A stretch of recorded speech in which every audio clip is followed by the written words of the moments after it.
Good morning, ladies and gentlemen.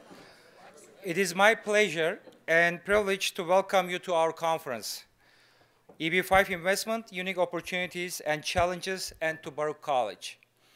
We are delighted to present this conference in association with Mona Shah and Associates, and I would particularly like to thank Mona for her guidance and enthusiasm in enriching the content of today's program. Also, I would like to extend my special thanks for the sponsors. This conference brings together the industry leaders who will discuss the current state of EB-5 program and the opportunities it offers for the developers and investors. In this conference, we will particularly focus on the challenges and opportunities that the EB-5 program presents for the New York real estate market. Today, we will have 6 related panels with outstanding panelists. It's going to be a very busy day. The first panel will be on the future of EB-5 and what can we expect. In 2015, the top 4 countries for EB-5 based on I-526 petition issued were China, Vietnam, Taiwan, and South Korea in order. The second panel, therefore, will focus on China and the rest of the world, what the brokers, investors, and agents care about. Remember that the brokers like to have an access to low cost of financing, and it turns out to be the cost of financing through EB-5 is much less than the traditional funding, which makes it alternative financing tool. Therefore, in the remaining of 4 panels, we will discuss effectiveness, real-world experience, and unique issues raising EB-5 capital. I strongly believe that by the end of the day, we will have a better understanding of the EB-5 program. I am hopeful that the outcome of this conference will be highly beneficial to the real estate industry and to all of you in this room.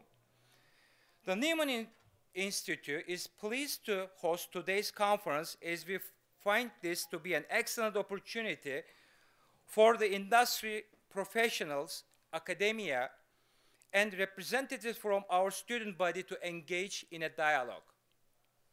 The conference that we host are really one component of the value proposition of Baruch College. Baruch is not just about providing education. It is also connecting our students with the various industries that operate in New York. The real estate program amongst one of prized programs at Baruch. Our programs that we are offering in the Real Estate Institute and Real Estate Department is in all 4 levels: continuing education and certificates, BBA, MS and MBA are rigorous and robust, which provide students with the right knowledge and tools so that they can engage as global professionals in real estate world. Also, I would like to highlight the Nieman Institute promotes third-party research and scholarly research particularly, and publication, which explore the topics of interest to the industry and academia. Our faculty are excellent scholars. Our alumni are absolutely devoted to the success of those who follow them. Without our industry support, the Stephen L. Nieman Real Estate Institute would not be the vibrant center that it is today. Thus, I thank you for your support, shared belief in our mission, and I urge you to continue to be our partners. Without the support of many in this room, this conference would not have been possible. I would like to thank for the speakers who took time to come to share their expertise with us, and I want to extend my personal thank you to Mona Shah and her staff for organizing this conference. I would not conclude without thanking our staff at the Nieman Institute. Lastly, I would like to thank all of you being here today. And now, please join me welcoming to the stage for our speakers for the first panel, and moderated by Mona Shah. Thank you, Yildiz. Good morning, everybody. Thank you again for being here today. We appreciate it a lot. We appreciate your support for Baruch College and the Stephen Nieman. Yildiz, thank you. And we hope throughout this conference that we do highlight what a wonderful school this is and the opportunities it presents for local students and overseas students. We have a lot of overseas guests here. and agents and people who are involved in the student side of things, as well as EB-5. And of course, EB-5 is the big topic in many countries, including China.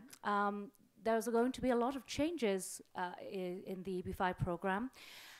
They were supposed to come into effect last year. They didn't happen. What do we see moving forward? Do we see them coming this year? We have a wonderful panel. We are waiting for Governor Patterson, who I have just heard he's on his way up the stairs. But I'd like to welcome Ira Kuzman. Welcome, Ira. Peter Joseph from IUSA. Welcome, Peter. And Nima Karapova from David Herson and Partners. Welcome, Nima. We're really honored at the quality of the guests that we have in this program. And we hope, we're actually quite confident that you are all going to appreciate a lot of what's being said. I'm just wondering whether we should actually just get started for a moment. Well, that gives us an unfair advantage, Ilde, because we'll have 5 more minutes more than every other panel, but I think we can use it up. So I will actually get started, and traditionally, whenever we start anything, Peter has been the person who opens up all of our conferences because he knows what's going on the Hill, and that's what you all want to know. You want to know what's going up there in Congress. Is there going to be a change? Is there not going to be a change? How much movement is there? What is the situation? So, Peter, I'm going to begin by giving you an opportunity.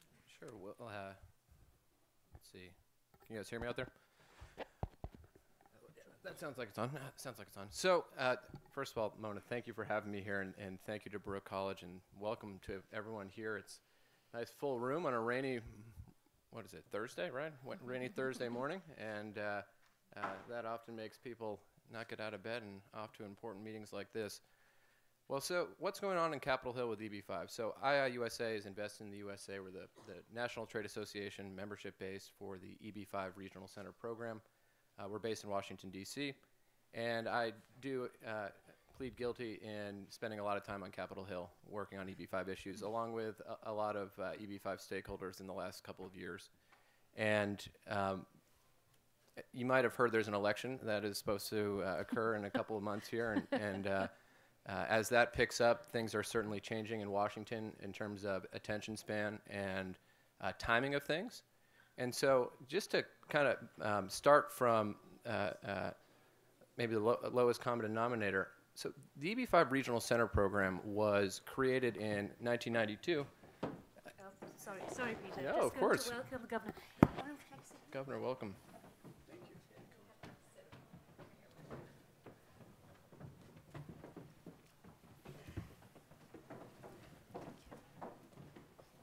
It's New York. We're all excused. Well, it's as I was telling you, Mona, I mean, I basically swam over here from the train stop that I got off, so I can appreciate it. It may take a little longer to get around New York today. So in 1992, Congress created the EB-5 Regional Center Program. So this program's been around for well over 20 years. It's gone through many different iterations, and really it's grown up in post-recession capital markets, and you're going to hear a lot about that today. And so, as you might imagine, that has brought a lot of bipartisan, bicameral support as projects have come to life in districts and states all across the country. At the same time, there have been, as we tend to have when programs grow, to the tune of 1,200+% from 2008 until this last fiscal year. So that was $300 million that came in approximately in 2008 through the EB-5 program. But Peter, sorry to interrupt. How much, for anybody who's not aware, how much has been brought in by the EB-5 program to date? Yeah. So the numbers that we like to use, 2005 to 2015, over $15 billion. But wow. 14 billion of that came after 2008. So it's really remarkable. And $1 billion a quarter last fiscal year. You can see why there's a lot of support, but also a lot of interest in reform to address issues that come with growing pains, issues that come with projects that inevitably don't come to fruition for all sorts of reasons, ranging from fraud to the business plan just didn't work. But then there are real people that get affected when things like that happen, and media reports, et cetera. affect how things work on Capitol Hill. That all said, EB-5 continues to enjoy bipartisan support, and really the bigger dynamics that are playing out is there's a bit of an argument as to how incentives for investments should be exactly dialed in. And as I like to say, I remember, I've been involved in EB-5 since 2007. I remember when we used to have to fight off other programs trying to take our unused visas every year. And now there's more of a discussion around how do we get money where investment is needed. And so we got to get this program reauthorized by September 30th.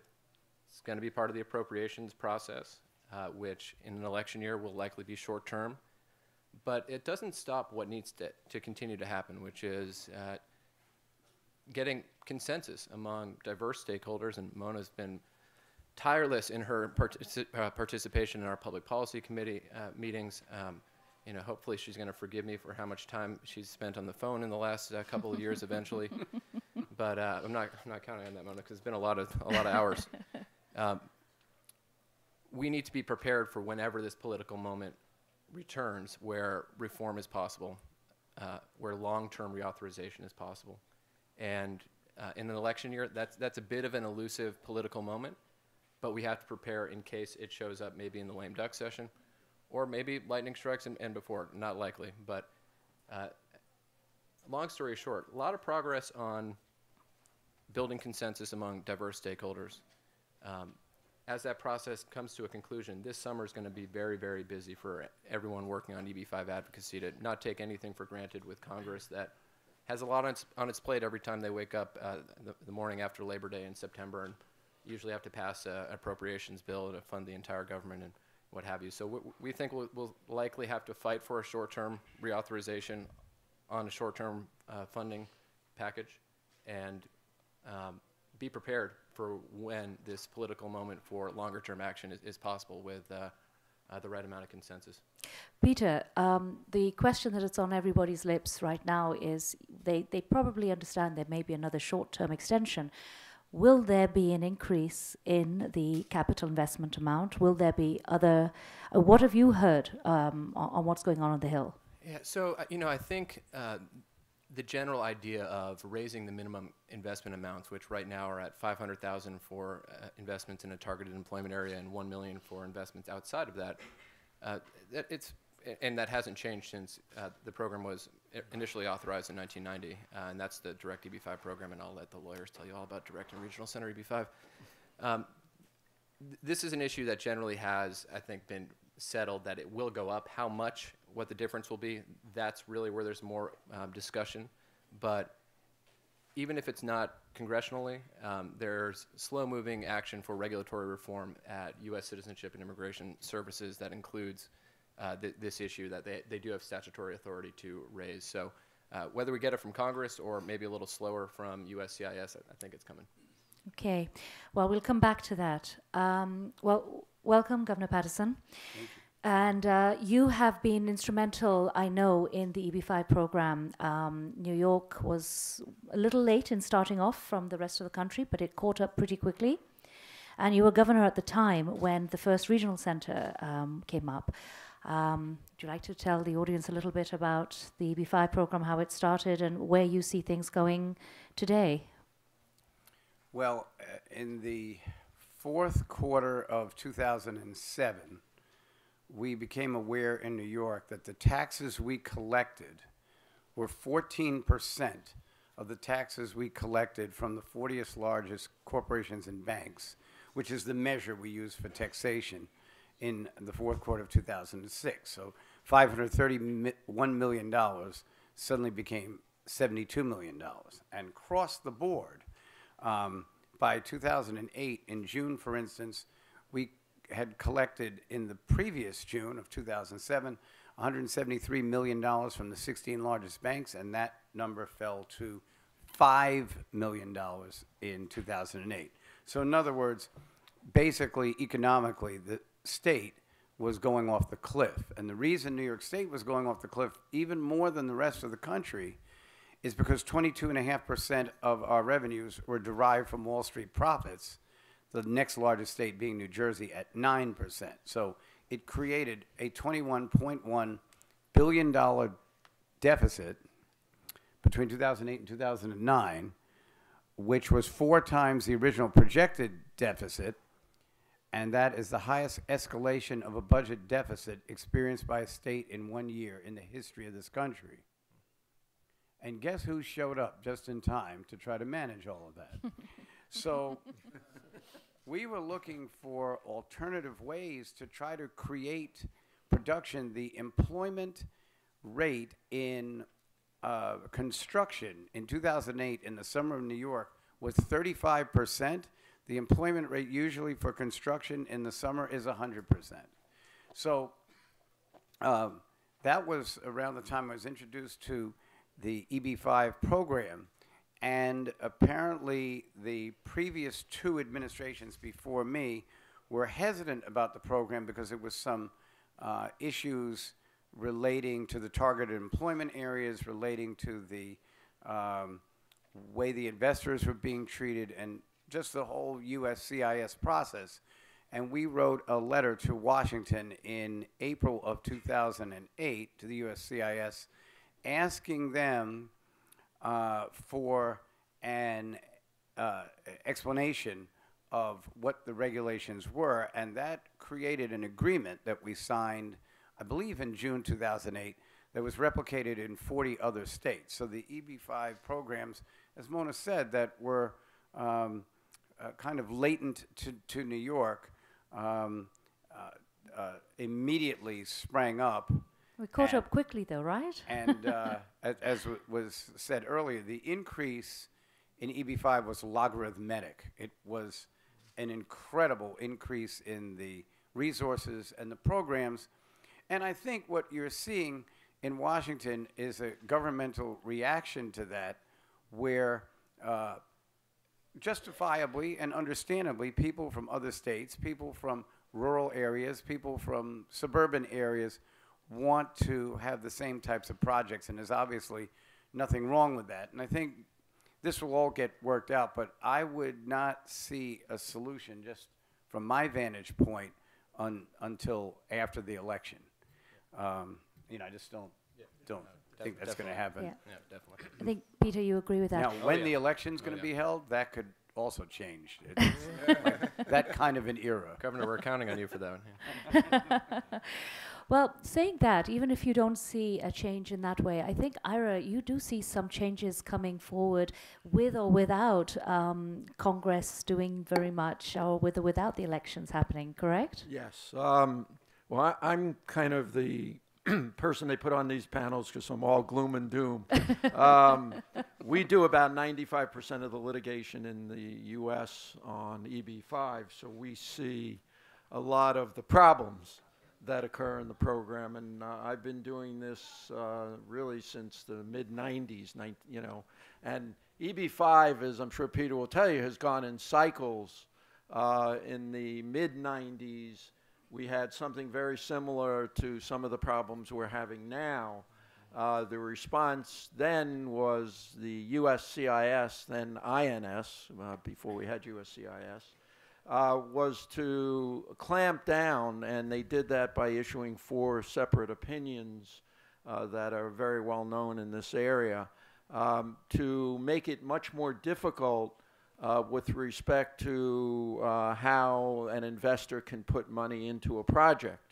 In the old days, as we say, people used to put in $100,000 and take back a note for $400,000 and so forth.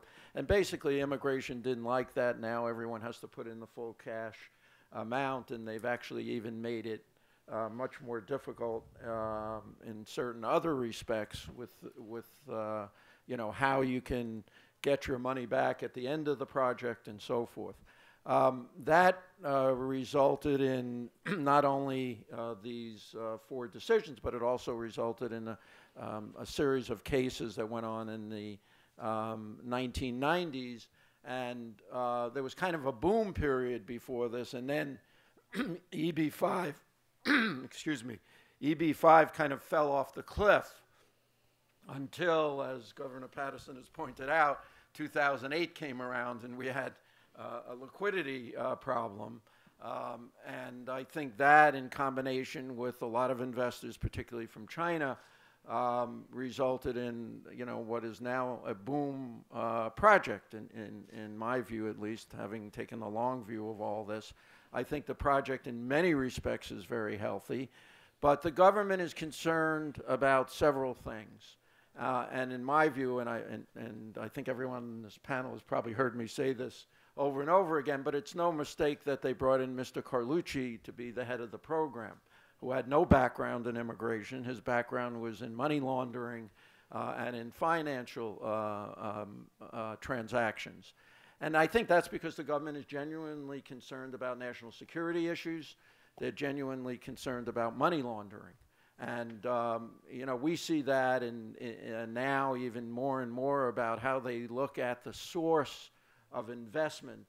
They are doing things at a level that I have never seen before, tracing, where people got their money and how they got their money. So they're looking at that, and they will continue, I believe, to look at that and scrutinize where people are getting the money. And, part of the proposed legislation will make it even more difficult by saying, in effect, if you take a loan, it has to be only your own assets. We're litigating that issue right now because the agency just kind of made it up and said, if you take a loan, the loan must be backed only by your own assets. So you couldn't use your children's assets, you couldn't use a friend's assets as collateral on a loan. I think, we have a good shot at winning that case because they just made it up. But the legislation that's proposed is legislation that I think is that part of the legislation. I don't know, Peter, you may disagree, but I think that part of the legislation is likely to go through in one form or another. Peter, do you think so? Do you think the integrity measures are going to go through in the next few months? I mean, in the next few months. So I think integrity-related provisions that have to do with source of funds and path of funds are deeply impacted by our post-Panama Papers world, where there's just a lot more scrutiny and a lot more policies around this kind of activity of moving capital across national borders.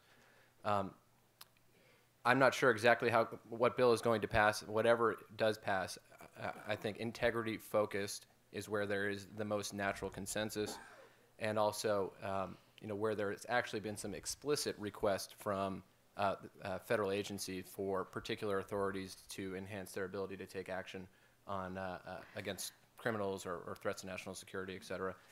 Things like that, I think, are at the top of the list for the legislators. And the source of funds specifics, I think it will be hard to argue on those points given this new reality. Well, with respect, there's a lot of things in source of funds which have been allowed to come through previously. I think, Nima, you would agree with me that 3, 4, 5 years ago, a lot of cases got through which we could not get through today. The scrutiny on source of funds for individual investors has changed tremendously. Certainly, and quickly I'll say it's a pleasure to be here today. The panelists to my right are all pillars in the industry, which is incredibly frustrating because I'm older than Peter. But certainly when you look at where the program started, right, when it came to its height in 2007, 2008, what we could get through in source of funds, pretty limited. As we've moved forward, EB-5 and source of funds has been a cottage industry in some countries, and they've become really good at documenting the process. But what USCIS fails to understand in their evolution is the whole world is not on a Western banking system, right? Most of us can walk into a bank and request bank statements for the last 4 years, 5 years, not an issue. Well, in a lot of countries, people don't use banks, right? My family is Iranian. For the most part, they do not trust the government. They do not trust the banks. And you see source of funds where it's, this money's been in my house as cash for 5 years. Well, how do I explain that, right? And then you also have currency restrictions, right? So, China has a 50,000 USD, Bangladesh has 0, Vietnam has 0. And for the most part, to get money out of these countries, you use black market tactics, for lack of a better word. You use a third party that has USD in another country, or you use a transfer house that works with an unrelated transfer house in another country that manages money coming in and money coming out. And USCIS says, well, if you're not using the same company point to point, right? It's not Wells Fargo, Bangladesh, Wells Fargo, New York. How can we prove that's the same money? So based on that, we're not going to approve you. And when you apply that logic, sure. I mean, then nobody, right? Then nobody outside of a Western country could ever apply to this program. But, you know, that's an inherent disservice to an organization that is based on immigration, right? By bringing high net worth individuals and, you know, talented children to come study in the country. Yes. Sorry. I was just going to follow up on the second part of this, which has to do with the SEC. I was about to ask you about that. Obviously, many people have heard about what's gone on in this industry. And, and I think actually there are great opportunities there, and I'll tell you why.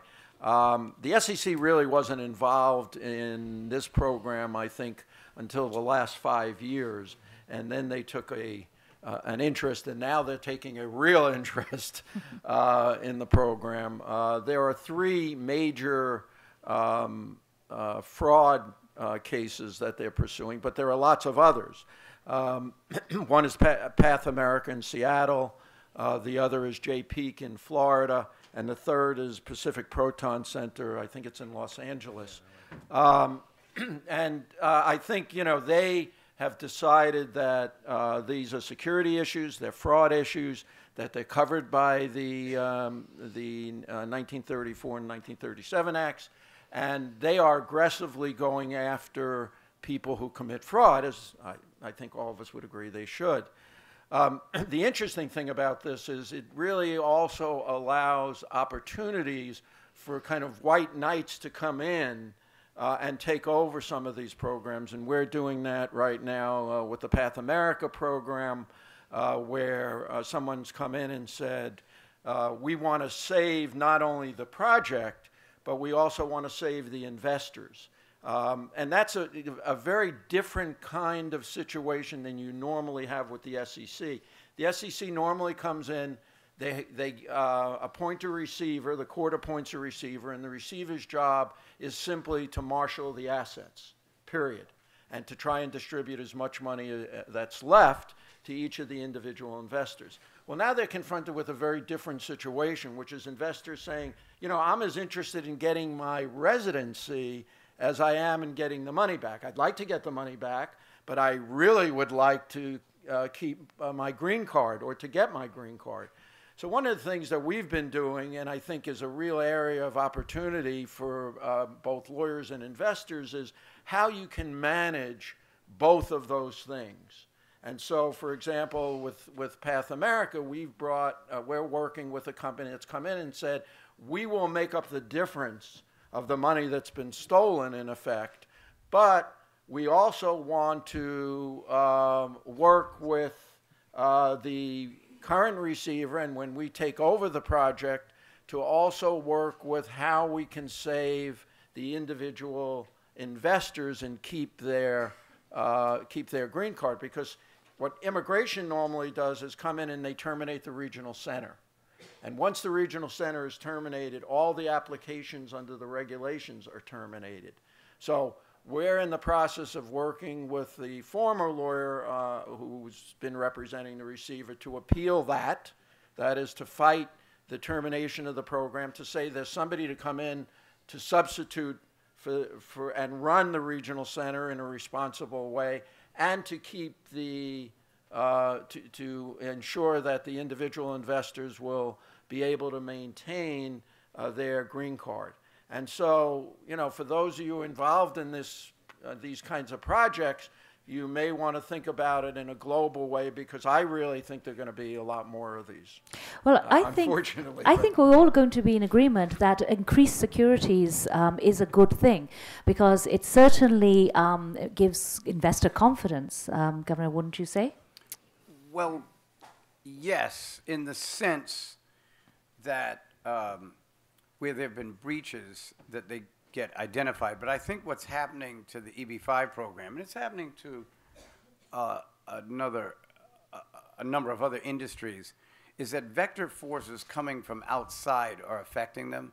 And these programs did not ignite the type of problem that unfortunately we're sharing with other industries. So for instance, the Insider Trading Act of 1988, the Money Laundering Act of 1988, the National Securities Market Improvement Act of 1996, they all set up these protections in terms of just the transfer of securities.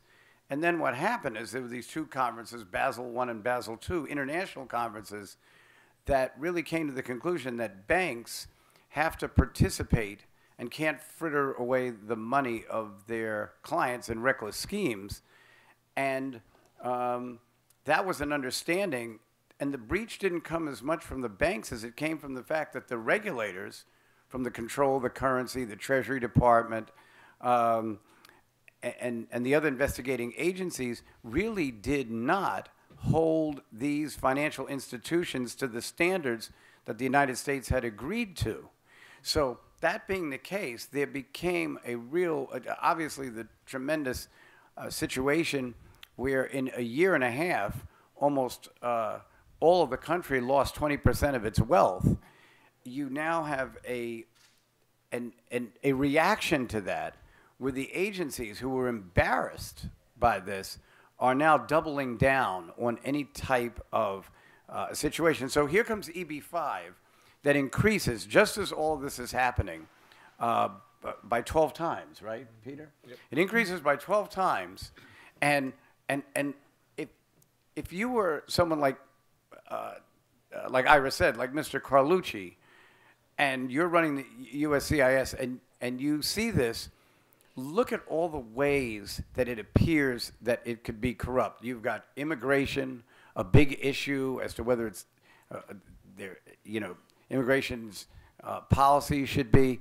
Then you've got large sums of money, large contributions from people outside the country, who's wiring the money back and forth. Even if no one did anything wrong, it just sounds like something that is tailor-made for breach, particularly coming behind the things that happened before, even though for the most part, it really hasn't been that way. There are always going to be fraud cases.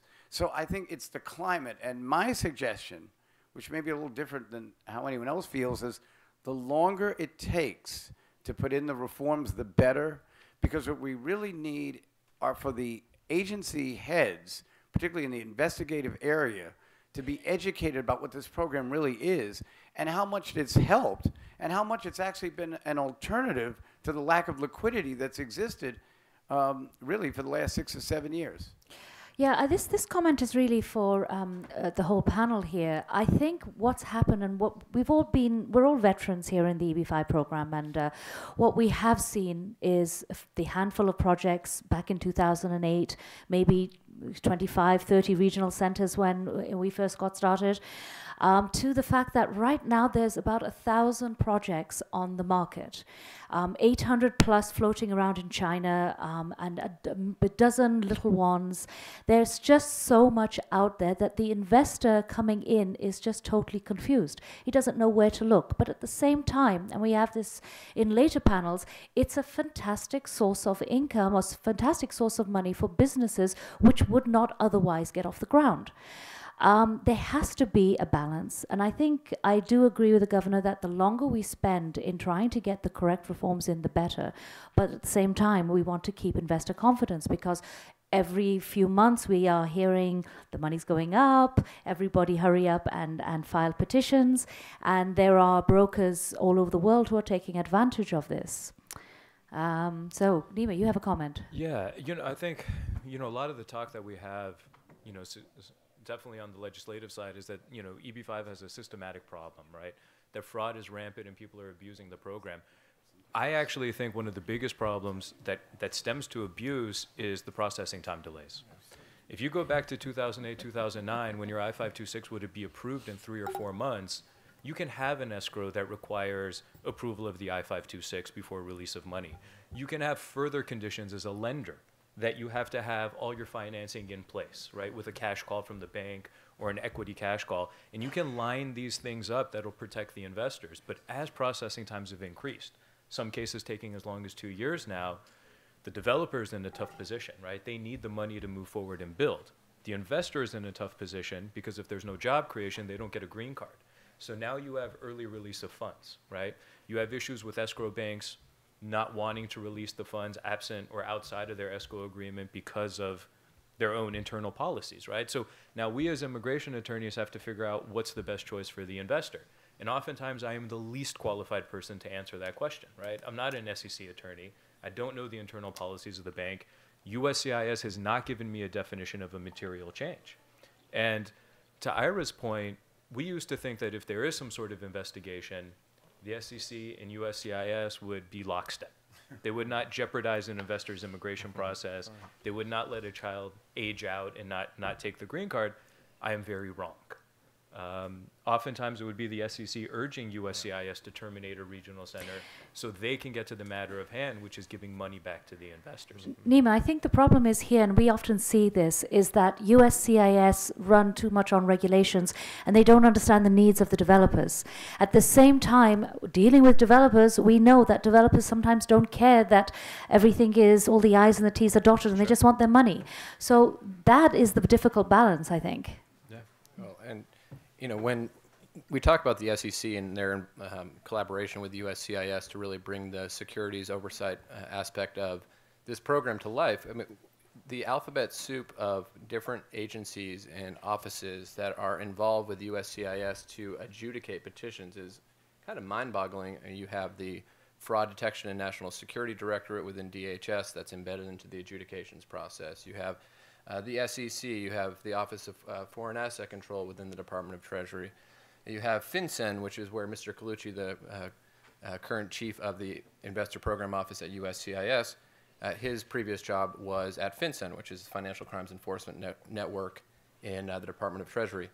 And then there's the Department of Labor and their statistics and that go into TEA designations. And I could go on and on for quite a while. You can get a sense of why this system is not really built for predictable processing times, which really ends up kind of throwing the rhythm off to the point where enough messes seem to come up that, well, Ira, I think it kind of fall into often your lap to try and figure out how do you unwind the immigration side with the corporate workout side. And we filed a amicus brief in the Path America case and the Chicago Convention Center case exactly on this point. Education about the immigration interests of the investor alongside of the financial interests of the developer, which is going to be inherently tied together because that investor, as Nima said, needs that project to go forward. That money just can't just be held back. If the project doesn't go, then their immigration is threatened too. So you have a little bit of a chicken and the egg kind of thing going on. And every time USCIS hires more people, they're supposed to get up to almost 200 adjudicators by the end of this year. Usually what happens is they hire new people, train new people. The new people maybe have a different interpretation on how something was being done previously. That would get announced in some way, usually what's called a request for evidence. And again, I'm only a civilian, so I'll let the lawyers get into to that alphabet soup. So, but anyway, Peter, what cannot be disputed is the popularity of this program. I mean, you started off by saying how $15 billion, that's a lot of money has been brought in for mainly small businesses, larger businesses coming in, but all private businesses.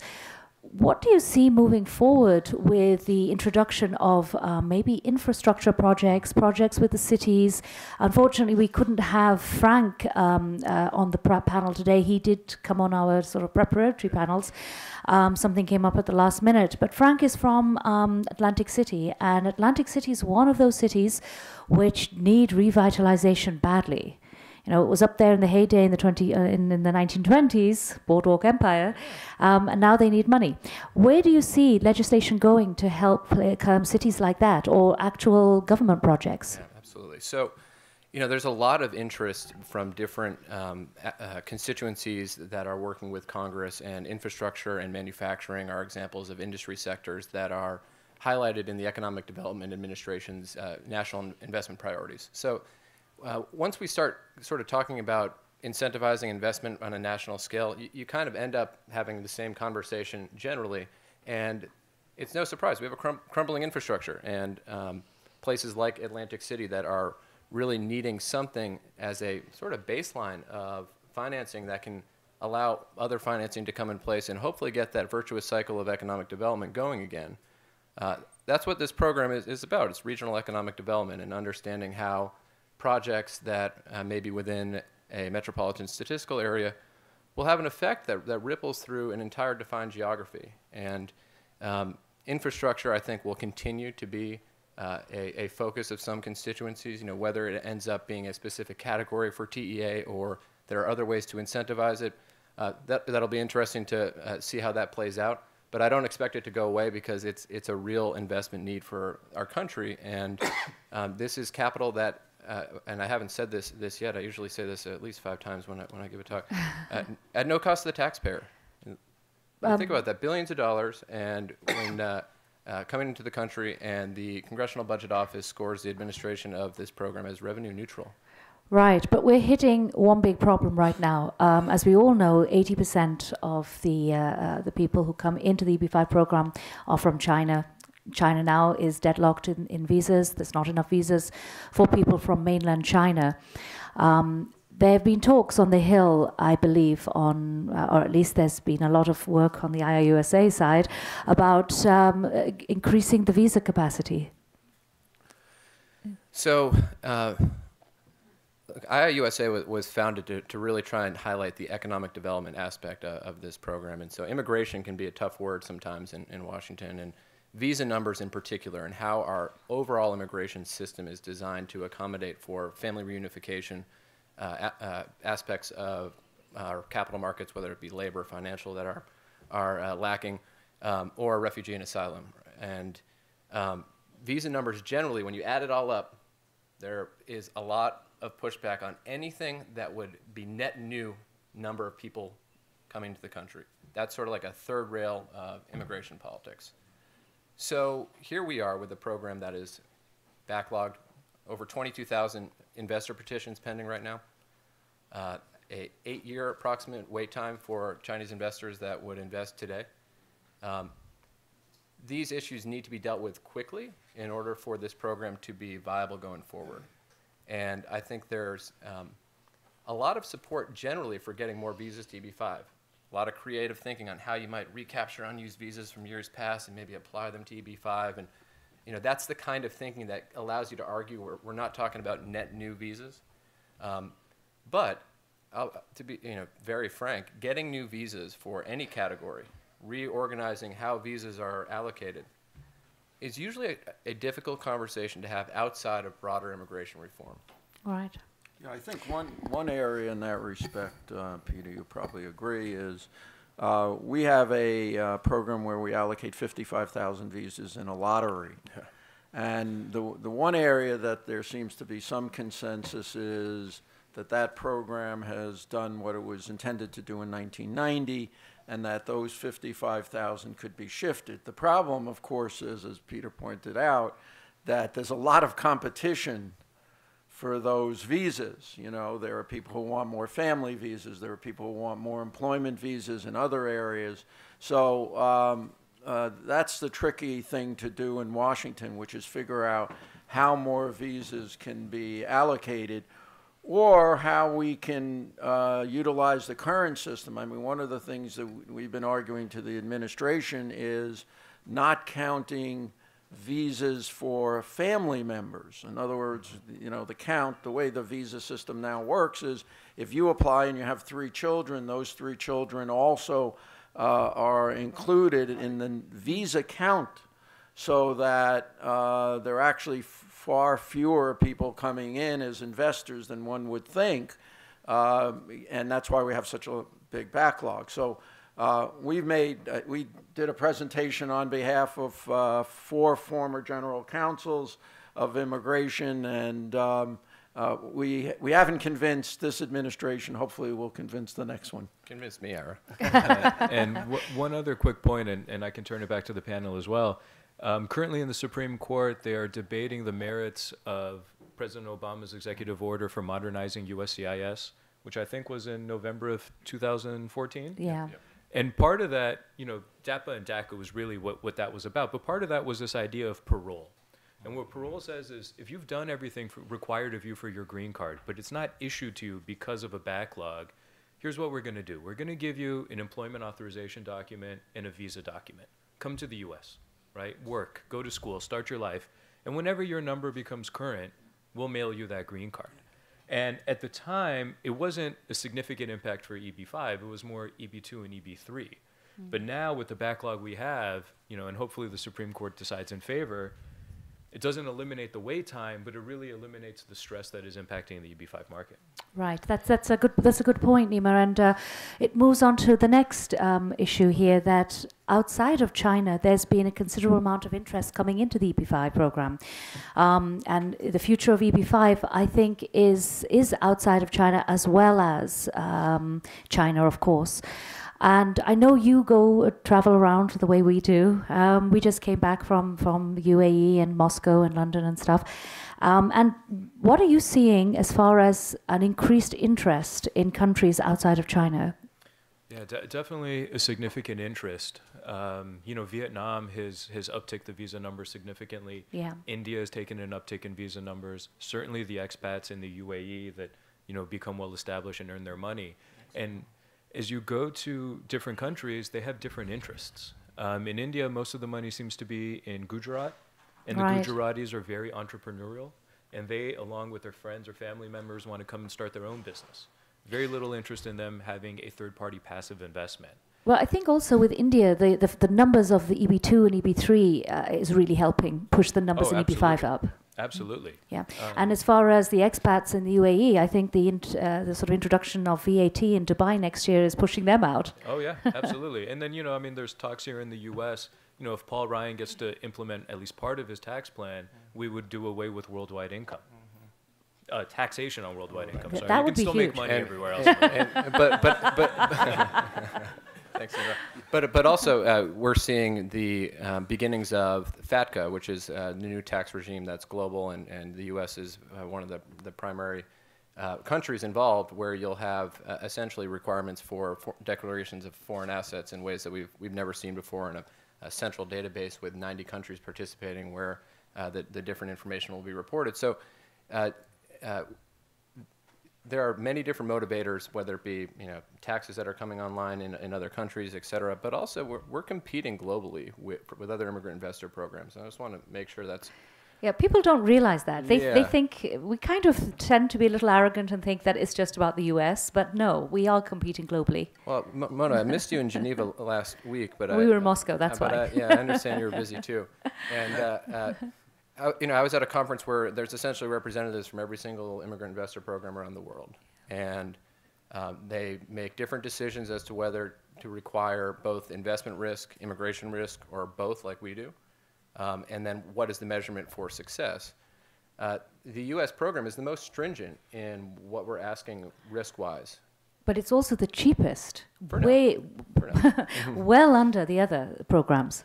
Sure. And Mona's you've heard me say this once before. But we also get the secondary benefit, right? These folks move here and they buy houses and cars and they send Yeah. their kids to school and they pay taxes on the worldwide income, because we haven't seen Congress pass that legislation yet to remove that requirement. So when you think about the deal that the investor is cutting with the country, it is much bigger than $500,000 or $1 million into a new commercial enterprise. It's about people. It's about moving your life over to the United States and everything that comes with it. I like to say our members are in the business of managing people's personal financial wealth and where they're allowed to exist on planet Earth, wrapped into one product. That's right. I mean, do you remember the early conferences? There would be regional centers and immigration attorneys. And now you have everybody at these conferences. Immigration attorneys are really in the minimum. Okay, so I'm going to give you all a magic wand. And this magic wand is going to allow you to go into Congress and ask the Senate for anything you want, and it's going to be granted. So I'm going to go to each of you and ask you, what would you like Congress to grant with regards to EB-5? Nima? So just not take down ISIS, because that would be my... certainly the visa numbers is the biggest issue, right? When you have you know, when you have a family that has a 17-year-old child and they ask me, can we immigrate together if they're from China, and I have to say no, you know, that's pretty heartbreaking for the family. You know, U.S. is still a country of exceptionalism, and people still want to come here. So, you know, figuring out a solution to the visa number is the #1 issue. Thank you. Peter? Yeah, I'm going to agree with Nima here, and just to put a little more to it, you know, I would want them to fix something now creatively, knowing that immigration reform may be elusive in a broader scale for the next little while, depending on how this election goes and what the Congress and administration looks like for the next several years. We need this fixed now, and it's in the national interest to do so. EB-5 is less than 1% of the visas that we issue as a country every year. Less than 1%. Right, that's crazy. All this noise for 1%. Yeah. So, you know, allowing only principal applicants to count towards the 10,000 or finding unused visas from years past to apply to EB-5, this is not going to tip the scales for, you know, opening the borders or whatever the potential criticism might be. This is about bringing people into the country that are going to contribute and that are going to create jobs and then become contributing members to society and hopefully help us with our demographic issues and all those things, because we've got a whole generation to pay for, and we need immigration to do it. Okay. Ira, your magic wand, what would you like? I agree, although I think one other thing that we should get Congress to focus on is something that we've kind of talked around here, which is how you coordinate these various agencies and how you set very strict time limits on when they have to make decisions. In other words, Congress can say that the agency must adjudicate an application within a 60-day period. Congress has the authority to say if the SEC is interested in an issue and USCIS is interested, they need to coordinate it and they need to have some kind of joint effort to resolve issues, because I think these issues are not going to go away, but I think we need to find a solution where investors get protected, and right now it's kind of a free-for-all. Governor? I think the Just one wish. We need 3 wishes. I think the biggest mistake that this administration and 8 others before it made is not updating and renovating the infrastructure of this country over the last 50 years. Now, if you think about it, a lot of the disputes about EB-5 were regional. In other words, where's the money going? Why is this place getting so much money? If we had a national infrastructure plan and EB-5 was part of it, it would be absolutely perfect, because now, rather than measuring progress against other states, we would be picking what infrastructure projects we think would be right in each of our states, and it would be a lot more egalitarian, and it would actually work to the benefit of the EB-5 program and to the benefit of one of the biggest problems we have in this country. And it appeared when President Obama did the stimulus package that he was on the right path, but instead those projects were painting roads and changing signs, and really it was more of it was more commercial than anything else. But when you think of tying the infrastructure repair to Homeland Security issues, which are vital at this point, and the Homeland Security budget will probably quadruple in the next 5 years, trust me on that, then Congress could really use the EB program. I think maybe if Congress starts to realize that we're not doing anything for immigrants, we're not doing anything for developers, we're actually doing something for ourselves and our country. If they would get it from that perspective, I think a lot of these problems could get cleared up in a short period of time. Well, thank you, gentlemen. Thank you, gentlemen. I think it's been a wonderful panel. Thank you. Thank you, Mona.